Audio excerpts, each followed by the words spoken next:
பாட்டெல்லாம் சித்தி பெறணும்னு பார்த்தாக்க இந்த ராஜமாதங்கியை வழிபட்டால் பூரணமான அந்த யோகம் கிடைக்கும், பதவியிலே உயர்வு கிடைக்கும், அரசியலில் வெற்றி பெறக்கும். அப்படி தேவியினுடைய ராஜ்யத்திலே நிர்வாக பொறுப்பில் அமர்க்கப்பட்டவள் இவள்.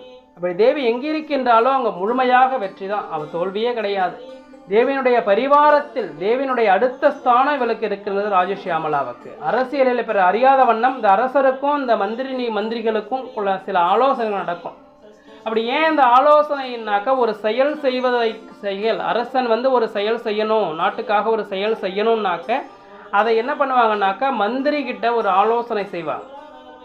அதை மந்திரிகிட்ட ஆலோசனை செய்து அதன் பிறகுதான் செயல்படுத்துவாங்க. அதை என்ன சொல்றாங்க, அந்த ஆலோசனையை மந்திரம்னு சொல்றோம். இந்த ஆலோசனை அரசியல் பிறர் அறியாத வண்ணம் அரசருக்கும் அந்த மிக மிக முக்கியமான ஆலோசனைகளும் நடக்கக்கூடிய ஆலோசனை தான் மந்திரம்னு சொல்றோம். செயலா